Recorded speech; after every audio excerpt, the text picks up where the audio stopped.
নমস্কার, সুপ্রভাত সকলকে। আপনাদের স্ক্রিনে একটা ছবি আমি দেখাচ্ছি। এই ছবিটা দেখে দেখুন তো চিনতে পারছেন নাকি একে? এনার নাম হচ্ছে সোহেল দত্ত। এই সোহেল দত্ত কি করেন? সোহেল দত্ত নাকি খুব বড় অভিনেতা। টলিউড জগতের টালিগঞ্জে অর্থাৎ বাংলা ফিল্ম ইন্ডাস্ট্রি, সিরিয়াল ইন্ডাস্ট্রিতে নাকি সোহেল দত্ত একজন বড় অভিনেতা। এত বড় অভিনেতা যে সোহেল দত্ত একসময় শুভেন্দু অধিকারীর কোলে বসেছিলেন। কিন্তু আজ এই সোহেল দত্ত একাধিক তৃণমূল কংগ্রেসের বুককে ভেঙে দিয়ে শহীদ দিবসের মঞ্চে বসে রয়েছেন। আমি এই সোহেল দত্তকে নিয়ে আলোচনা করব, কিন্তু তার আগে বলে রাখি তৃণমূল কংগ্রেসের যে ম্যানেজমেন্ট, সেই ম্যানেজমেন্ট কিন্তু সেই একই জায়গাতে রয়েছে, তাদের কোনো পরিবর্তন হয়নি। তৃণমূল কংগ্রেসের এই সমস্ত শৃঙ্খলা রক্ষা কমিটিতে যারা রয়েছেন আমার জানা নেই তারা আদতে কি বিষয় ভেবে একজনকে শহীদ দিবসের মঞ্চে তোলেন। শহীদ দিবসের মঞ্চে তোলার জন্য যে লিস্ট থাকে, মমতা বন্দ্যোপাধ্যায়ের মঞ্চে কারা কারা থাকবেন সেই লিস্ট কিন্তু তৃণমূল কংগ্রেসের বড় বড় বাঘা বাঘা হেভিওয়েট নেতৃত্বরা তৈরি করে। আর সেই লিস্টে দেখা যাচ্ছে এই সোহেল দত্তের নাম। মমতা বন্দ্যোপাধ্যায়ের স্টেজ থেকে তিনি সেলফি পর্যন্ত তুলেছেন, দেখতে পাচ্ছেন আপনাদের স্ক্রিনে এই সেলফি। সোহেল দত্ত বলে একজন অভিনেতা, সেই অভিনেতা নাকি এত বড় মাপের সেলিব্রিটি যে তাকে মমতা বন্দ্যোপাধ্যায়ের স্টেজে স্থান করে দিতে হয় এবং তিনি সেখান থেকে সেলফি তুলছেন। কিন্তু কে এই সোহেল দত্ত? এই সোহেল দত্তর 2021 সালের একটা ভিডিও ক্লিপস আমি আপনাদের দেখাবো, তারপরে বুঝতে পারবেন সোহেল দত্ত আসলে কিরকম ব্যক্তি। দেখুন সেই পুরনো ক্লিপ। মাঠে খেলা হবে আর খেলাতে আমরাই গোল দেবো, এটা জেনে রেখে দাও। খেলা হবে, খেলা হবে, খেলার মেন প্লেয়ারের তো এলবিডব্লিউ হয়ে গেছে, কি খেলা আর হবে? মুখের ভাষা যদি শোনেন, বলছে নাদুস নুদুস ফুটুস ফাটুস, অ্যাংলা ব্যাংলা চেংলা, চাড্ডা নাড্ডা গাড্ডা মাড্ডা। সর্বভারতীয় সভাপতিকে মুখের ভাষা, মুখের মুখ্যমন্ত্রী এই মুখের ভাষা, এই মুখের ভাষার মানুষকে আপনারা ভোট দেবেন? নন্দীগ্রামে দাঁড়ালো, বাইরের থেকে লোকজনদের নিয়ে এলো, সব অন্য অন্য রাজ্য থেকে লোক নিয়ে এসছে, অন্য অন্য ডিস্ট্রিক্ট থেকে লোক নিয়ে এসছে। বলছে আমি নন্দীগ্রামে দাঁড়ালে কেমন হয়? সবাই বলে হ্যাঁ ভালো হয় ভালো হয়। সাথে সাথে বলো এই বক্সিদা, এই আপনি ইয়ে করুন ইয়ে করুন। আর বক্সিদা হচ্ছে জীবনে মুখে কোনো কথা বলে না, উনি একটা এখানে মাফলার জ্বলিয়ে এরম ভাবে দাঁড়িয়ে থাকে, আর কোনো কথা বলে না। যেটা দিদি বলবে উনি সেটাই করবেন। এদিকে নাকি রাজ্যের সভাপতি, আর আরেকদিকে আমাদের সভাপতি দেখুন সারা পশ্চিমবাংলা ঘুরে বেড়াচ্ছে দিলীপ ঘোষ। 2021 বিধানসভার ক্লিপিংস, যখন মমতা বন্দ্যোপাধ্যায় ওই জেপি নাড্ডাকে কটূক্তি করেছিলেন এই বাংলাতে এসে ভোট প্রচার করার জন্য, মমতা বন্দ্যোপাধ্যায় জেপি নাড্ডার সম্বন্ধে কথা বলেছিলেন, সেই কথাকে তুলে নিয়ে এই সোহেল দত্ত শুভেন্দু অধিকারীর অনুগামী হয়ে বিজেপির যে সমাবেশ রয়েছে সেখান থেকে মমতা বন্দ্যোপাধ্যায়কে শুধু কটাক্ষ পর্যন্ত করেনি, তাকে একাধিকভাবে তির্যক মন্তব্য করেছিলেন। সেই মন্তব্যের মধ্যে তার যে পা ভেঙে গিয়েছিল মমতা বন্দ্যোপাধ্যায়ের, সেই পা ভাঙাকে কেন্দ্র করে ছোট মন্তব্য তিনি করলেন। সেখানে 21-এর মঞ্চে বলেছিলেন যে মমতা বন্দ্যোপাধ্যায় তো এলবিডব্লিউ নিজেই হয়ে গিয়েছেন, মমতা বন্দ্যোপাধ্যায় এলবিডব্লিউ হয়ে গিয়েছেন, তিনি কি লড়বেন বিজেপির সঙ্গে?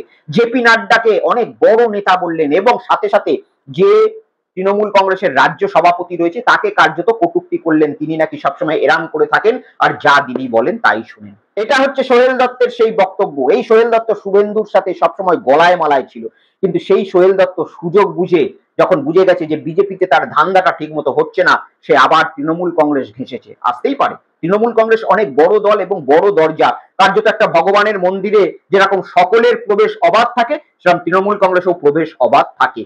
কর্মী হিসাবে তৃণমূল কংগ্রেসে বিজেপি ছেড়ে এসেছে, শুভেন্দুর যে ললিপপ ছিল সেই ললিপপ পোষায়নি, তৃণমূল কংগ্রেসে ঢুকেছেন। কিন্তু তৃণমূল কংগ্রেসে ঢুকেই তিনি স্বয়ং মমতা বন্দ্যোপাধ্যায়ের স্টেজে এই সোহেল দত্ত যে মমতা বন্দ্যোপাধ্যায়ের পা ভাঙাকে কেন্দ্র করে একাধিক কটূক্তি, মমতা বন্দ্যোপাধ্যায় অভিষেক বন্দ্যোপাধ্যায়কে একাধিক গালাগালি, সেই সোহেল দত্ত মমতা বন্দ্যোপাধ্যায়ের শহীদ দিবসের মঞ্চ থেকে সেলফি ছাড়ছে। আর একবার ভাবুন যে নিচে সেই সমস্ত কর্মীদের বুকে কতটা আঘাত লাগছে, যে সমস্ত কর্মীরা এই সোহেল দত্তদের মতো লোককে কাউন্টার করে 2021 সালে বিজেপির বিরুদ্ধে দাঁড়িয়ে তৃণমূল কংগ্রেসকে জিতিয়েছিল। আজ এই যে তৃণমূল কংগ্রেসের 21শে জুলাইয়ের মঞ্চ, এই মঞ্চতে যারা গেস্ট হিসাবে ওঠে তাদের একটা নির্দিষ্ট লিস্ট তৈরি হয়, সেটা কিন্তু একাধিক প্রোটোকলের মাধ্যমে তৈরি করা হয়। কিন্তু এমন এমন হেভিওয়েট নেতা রয়েছে, সেই নেতাদের যদি একটু খুশি করা যায় তাহলে সেই স্টেজে উঠা যাচ্ছে। আর সেই নেতাটা কে? যে সোহেল দত্তের মতো এরকম একটা জালি মালকে আজকে স্টেজে তুলতে বাধ্য হয়েছে। আজকে এই সমস্ত সোহেল দত্তের জন্য রাজন্না হালদারদের মতো কিছু মানুষ বাংলা বিরোধী একাধিক চ্যানেলে গিয়ে তৃণমূল কংগ্রেসকে কটাক্ষ করছে। আপনারা মনে করে দেখুন না, রাজন্না হালদারকে কোনো এক অজ্ঞাত পরিচয় নেতা, যিনি রাজন্নার কোনো এক কার্যকলাপে খুশি হয়েছিলেন এবং সেই কার্যকলাপের জন্য রাজন্না 21শে জুলাইয়ের মঞ্চে উঠে চাপ্পা চাপ্পা গুঞ্জ উঠেগি মমতা দিদি কি নারো সে, অভিষেক দা কি নারো শেখ, এরকম বড় বড় লেকচার মারলেন। এই লেকচার মারার পরে হঠাৎ করে তিনি এখন বিজেপি ঘনিষ্ঠ সজল ঘোষের ঘনিষ্ঠ হয়ে যাওয়ার পরে তিনি এখন তৃণমূল কংগ্রেসের নেত্রী সেজে নানা রকম বাংলা বিরোধী চ্যানেলে বলছে আমার ছবি তৃণমূলের নেতারা ভাইরাল করেছিল, এআই করা ছবি। আসলে রাজন্না হালদার এবং তার বরের প্রান্তিক মূল যে রাগ সেটা হচ্ছে আরজি কর নিয়ে তারা কিছু পয়সা কামাতে চেয়েছিল, তার জন্য তারা সিনেমা তৈরি করেছিল। আর তৃণমূল কংগ্রেস সেই সিনেমাকে বরদাস্ত করেনি, রাজন্না এবং তার প্রান্তিক বরকে সাসপেন্ড করে দিয়েছে টিএমসিপির নানা রকম পদ থেকে। সেটা হচ্ছে রাজন্নার মূল রাগ, এবং তার জন্য রাজন্না 21শে জুলাইয়ের মঞ্চে বক্তব্য দেওয়ার পরেও আজকে তৃণমূল কংগ্রেসকে বিভিন্ন জায়গায় নিজে তৃণমূলের জামাটা পরে একাধিক জায়গায় ছোট করে বেড়াচ্ছে। আর ঠিক সেই এই একই কাজ রাজন্না থেকে শিক্ষা না নিয়ে আবার তৃণমূল কংগ্রেসে কোনো না কোনো নেতৃত্ব করছেন। রাজন্না থেকে শিক্ষা না নিয়ে আজকে সোহেল দত্তকে আবার মঞ্চে তুলেছেন, সেই সোহেল দত্ত যে নেত্রীকে এত বাজে ভাবে কদর্য ভাষায় শুভেন্দু অধিকারীর সামনে বক্তব্য রাখতে গিয়ে তুলোধনা করছেন, সেই সোহেল দত্ত আজকে 21শে জুলাইয়ের মঞ্চে। আর একাধিক নেতা যারা 21শে জুলাইয়ের মঞ্চের আশেপাশে পর্যন্ত যেতে পারে না, তারা নিজের গ্রামগঞ্জে বিজেপি হোক সিপিএম হোক তাদের সাথে লড়াই করে নিজের পরিবারটাকে আজকে ধ্বংসের পথে নিয়ে চলে যাচ্ছে। সেই সমস্ত কর্মীদের আবেগকে কবে গুরুত্ব দেবে এই মঞ্চে ওঠানো সেই সমস্ত নেতারা? কারা এই নেতা? কোন নেতৃত্বের বলে আজকে এই সোহেল দত্তদের মতো রাজন্না হালদারদের মতো জালি মালেরা স্টেজে জায়গা পেয়ে যায়, আর একাধিক দুর্দিনের কর্মীরা মঞ্চের 100 মিটারের আশেপাশেও যেতে পারে না?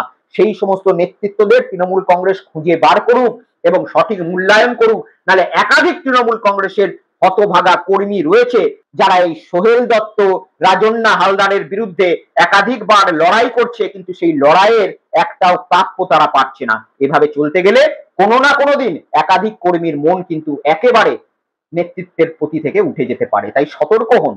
আজকে এই 21শে জুলাইয়ের মঞ্চে শ্রাবন্তী চ্যাটার্জি, কে শ্রাবন্তী চ্যাটার্জি? বাংলা ফিল্ম ইন্ডাস্ট্রিতে সিনেমা করেন এবং যার 3টে বিয়ে অলরেডি ভেঙে গিয়েছে, চতুর্থ বিয়ে করার জন্য তিনি এখন পুরুষ সঙ্গী খুঁজে বেড়াচ্ছেন।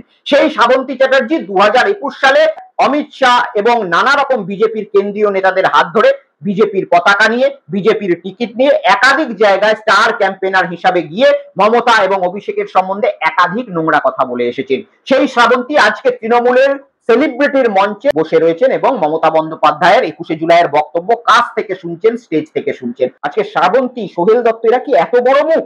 এদের পেছনে কি একাধিক জনতা রয়েছে যে এদেরকে স্টেজে জায়গা দিতে হবে? আজকে শ্রাবন্তী চট্টোপাধ্যায়কে যদি টিভির পর্দায় দেখানো হয় তাহলে প্রত্যেকটা বাঙালির প্রথম বক্তব্য থাকে কি মেয়ে রে বাবা, 3টে পুরুষের সঙ্গেও জীবন কাটেনি যার, আবার চতুর্থ সঙ্গী খুঁজছে। সেরকম একজনকে মঞ্চে তুলতে হয়।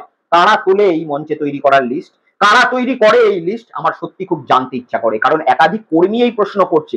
আমি তৃণমূল কংগ্রেসের যারা সমর্থক রয়েছে তাদের একাধিক পোস্ট দেখে এই ভিডিও করছি যে তারা আজকে কতটা আঘাতপ্রাপ্ত, যে এই সমস্ত নেকামার্কা সেলিব্রিটিদের স্টেজে দেখে তারা সত্যি কষ্ট পাচ্ছে। তাদের হয়ে এই ভিডিও করছি এবং তাদের হয়ে এই ভিডিও করে আমি নেতৃত্বের কাছে বার্তা পাঠাতে চাইছি যে এদেরকে অবশ্যই মমতা বন্দ্যোপাধ্যায় বা অভিষেক বন্দ্যোপাধ্যায় তোলেন না, কারণ তাদের কাছে অত সময় নেই একটা একটা নাম দেখে কাকে কে ডাকছে। যাদের হাতে এই দায়িত্বটা থাকে তারা এই গদ্দারিটা করে, তাই তাদেরকে নেত্রী চিনুক এবং এই সমস্ত কার্যকলাপ থেকে বিরত থাকতে বলুক দল, তবেই যে কর্মীরা রয়েছে সেই কর্মীরা সঠিক মর্যাদা পাবেন। কারণ শ্রাবন্তী, সোহেল দত্ত এদের তৃণমূল কংগ্রেসে কোনো দরকার নেই, আর যদি থাকে তাহলে স্টেজের নিচে একটা চেয়ার দেওয়া যেতে পারে, সেখানে বসে দেখতে পারে। শ্রাবন্তী কখনো শাহরুখ খান নয়, শ্রাবন্তী অমিতাভ বচ্চন নয় যে তাকে স্টেজে জায়গা দিতে হবে। সোহেল দত্ত এমন কোনো বড় মাপের লিডার নয়, এমন কোনো বড় মাপের অভিনেতা নয় যে মমতা বন্দ্যোপাধ্যায়কে 21 সালে একাধিক গালাগালি করার পরে আজকে আবার স্টেজে জায়গা পাচ্ছে। তাই এ থেকে দলকে সতর্ক হতে হবে, নাহলে কর্মী সমর্থকেরা সত্যি আজ দুঃখিত হচ্ছে।